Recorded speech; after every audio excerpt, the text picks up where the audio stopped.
नमस्कार, स्वागत है आप सभी का। जैसे कि आप लोगों को पता होगा कि आज सीयूईटी का पेपर है, वो कुछ स्टूडेंट्स का तो हो गया है और कुछ स्टूडेंट्स का बाकी है। तो जिन स्टूडेंट्स का पेपर बाकी है वो लोग थोड़े से क्यूरियस है कि सर पेपर कैसा आया, पेपर का पैटर्न कैसा था, क्वेश्चन टफ थे या इजी थे, और कितने क्वेश्चन अटेम्प्ट किए, टाइम मैनेजमेंट की क्या प्रॉब्लम रही, कैसा लेवल था। तो ये सब क्वेश्चन आप लोगों के दिमाग में आ रहे हैं। और कुछ लोग जो पेपर दे के आ रहे हैं वो बोले सर हम तो कम ही अटेम्प्ट कर पाए हैं, सर क्या होगा। तो इन सब चीजों की बात करने वाले हैं। पहली बात तो है कि पेपर टफ नहीं था। 2022 का जो पेपर था सेम वैसा सा ही पेपर था। उसमें सारी चीजें फिक्स तरीके से पूछी गई थी। इस वाले में थोड़ा सा उन्होंने वेक्टर कैलकुलस की ओर ज्यादा रुझान दे दिया। वेक्टर कैलकुलस के क्वेश्चन थोड़े ज्यादा पूछे गए, ग्रुप थ्योरी से थोड़े ज्यादा पूछे गए, रियल के थोड़े कम पूछे उन्होंने। दूसरी चीज, थोड़ा स्टेटमेंट असेरेशन वाले क्वेश्चन है वो थोड़े कम पूछे गए, जो स्टूडेंट्स से आइडिया मिला उसके अकॉर्डिंग। और more than 10+ question direct test series और क्लासरूम से थे, जिनके डाटा भी चेंज नहीं थे। Cos pi z square plus sine pi z square upon जेड-1 इंटू जेड-2 का जो इंटीग्रेशन है कोस इंटीग्रल फॉर्मूला से, इंटीग्रेशन डीजेड ऑफ जेड+1 का होल स्क्वायर है। और एक वेक्टर कैलकुलस में क्वेश्चन पूछा था कि curl of scalar and vector. तो इस टाइप के क्वेश्चन और रिजल्ट मैंने आपको डायरेक्ट लिखवाए थे। डायरेक्ट टेस्ट सीरीज में भी आपको क्वेश्चन मिले होंगे ऐसे क्वेश्चन, तो वो भी डायरेक्ट पूछे जा रहे हैं। तो 10+ क्वेश्चन डायरेक्ट पूछाना बहुत बड़ी बात है, ये हमारे लिए भी बहुत अच्छी बात है कि आप 40 मार्क्स है वो लगभग 5 से 7 मिनट में ले सकते हो। तो यही होता है कि 2 घंटे के पेपर में आपको जब 100 क्वेश्चन करने होते हैं, उसमें से आपको 5-7 क्वेश्चन भी अगर सीधे डायरेक्ट फॉर्मुला बेस मिल जाते हैं, या डायरेक्ट आपने जो पढ़ रखा है उसी में से मिल जाते हैं, तो एक तो कॉन्फिडेंस आता है, एक टाइम मैनेजमेंट अच्छा हो जाता है। और मेन प्रॉब्लम जो देख पा रहा हूं मैं कि टाइम मैनेजमेंट की ही है। 2 घंटे में 100 क्वेश्चन कर पाना पॉसिबल नहीं है। जो मोस्टली स्टूडेंट ने क्वेश्चन अटेम्प्ट करें वो 45 से लेकर 60 के बीच में रेशो रहा है। 45 से 60 के बीच में स्टूडेंट ने क्वेश्चन अटेम्प्ट करें, और जो कि एवरेज है। और पेपर है वो इजी टू मॉडरेट और लेंथी बोल सकते हैं, इसमें थोड़ा सा कैलकुलेटिव वाला पार्ट था। इजी क्वेश्चंस तो थे बट कैलकुलेट करना पड़ रहा था। तो ये थोड़ी सी स्ट्रेटेजी थी। और 2022 का जो पेपर था, मैं ऐसे बोलूंगा कि पेपर उसके लेवल के जैसा सही था, तो टफ नहीं बोल सकते। तो इसलिए जिन स्टूडेंट्स का पेपर नहीं हुआ है उनको मेरी एक एडवाइस है कि अगर आपका सिलेबस हो गया है तो एक बार आप 2-4 टेस्ट जरूर दें। आप एक्सपोनेंशियल मैथमेटिक्स एप्लीकेशन पे जो टेस्ट सीरीज अवेलेबल है उसको भी एक बार रिव्यू कर सकते हैं। टेस्ट सीरीज देने से क्या होगा कि आपका टाइम मैनेजमेंट थोड़ा सा बेटर हो जाएगा और आप चीजों को इजीली कर पाएंगे। और ऐसा नहीं है कि इस वाले पेपर में वेक्टर कैलकुलस से ज्यादा क्वेश्चन पूछे गए थे तो आपका जो नेक्स्ट पेपर होगा उसमें भी वेक्टर कैलकुलस से ज्यादा क्वेश्चन पूछे जाएंगे, ऐसा कोई फिक्स फैक्टर नहीं है। कैसा भी हो सकता है, रेंडम पैटर्न होगा, तो आपको उसके लिए घबराना नहीं है। और जिन स्टूडेंट ने कम क्वेश्चन अटेम्प्ट करे उनको बिल्कुल भी घबराने की जरूरत नहीं, क्योंकि सभी ने ही कम करें ज्यादा।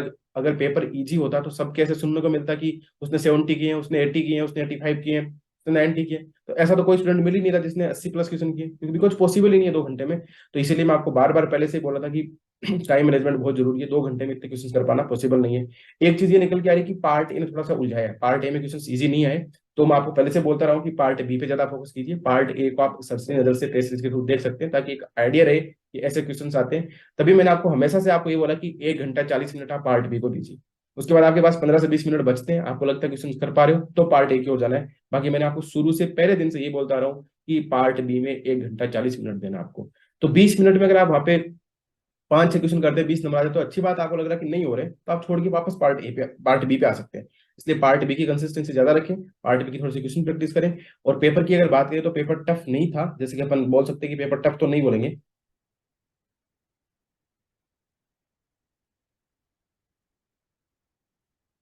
तो कैसे क्वेश्चन पूछेंगे, तो क्वेश्चंस की बात करें तो क्वेश्चंस है वो इजी टू मॉडरेट थे, टफ नहीं थे, इजी टू मॉडरेट लेवल के थे। और पेपर जो लेवल है क्वेश्चन पेपर का वो भी कैसा था, इजी टू मॉडरेट था।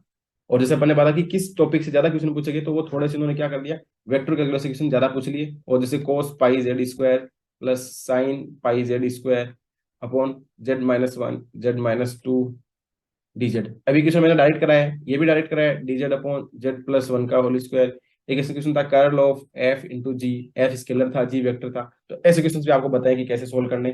तो इस टाइप के क्वेश्चन भी बहुत सारे पूछे गए थे, थोड़े से ग्रुप थ्योरी से और वेक्टर कैलकुलस से। इससे क्वेश्चन ज्यादा थे, रियल के थोड़े कम थे। ठीक है। और पावर सीरीज का कुछ ज्यादा रोल रहा है, तो पावर सीरीज के भी क्वेश्चन आपको कराए गए थे कि पावर सीरीज कैसे सोल्व करनी है, रेडियस ऑफ कन्वर्जेंस कैसे निकालना है, रीजन ऑफ कन्वर्जेंस कैसे निकालना है। तो ये सब चीजें थी।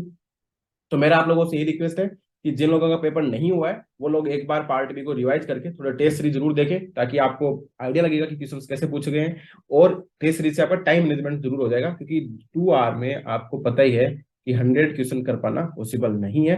तो इसलिए 45 से 60 के बीच में क्वेश्चन का क्या रहा है, स्टूडेंट्स का क्वेश्चन अटेम्प्ट करने का रेशो रहा है, इसी के बीच में अटेम्प्ट करें। अगर आपने 60+, 65+ अटेम्प्ट किया तो बहुत अच्छी बात है, बहुत अच्छा स्कोर है।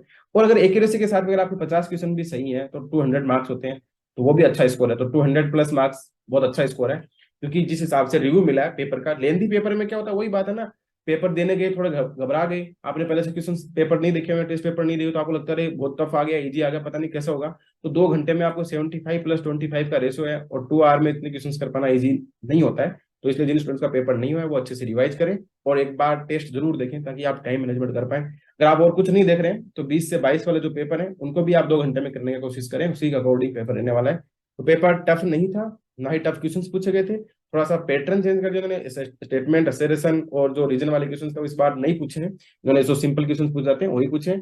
ग्रुप थ्योरी और वेक्टर कैलकुलस के क्वेश्चन थोड़े ज्यादा थे। और आप लोगों ने कितने क्वेश्चन अटेम्प्ट किए वो एक बार कमेंट बॉक्स में जरूर बताएं, और अपने टेलीग्राम चैनल @exponential मैथमेटिक्स पे पोल भी चल रहे हैं, तो वहां पे भी आप अपने कितने क्वेश्चन अटेम्प्ट करें वो पोल में भी रिव्यू दे सकते हैं। और आपको कोई क्वेश्चंस दिख रहे हो कैसे हो, तो आप ग्रुप में जरूर शेयर करें या कमेंट बॉक्स में बताएं, ताकि अपन उसका सॉल्यूशंस या जो अपने अपकमिंग स्टूडेंट्स हैं उनको भी एक आइडिया मिल सके। And I hope this review is helpful for you. तो कि जिन लोगों का पेपर नहीं हुआ उनको थोड़ा आइडिया मिलेगा कि कैसे क्वेश्चन आ रहे हैं। So thank you.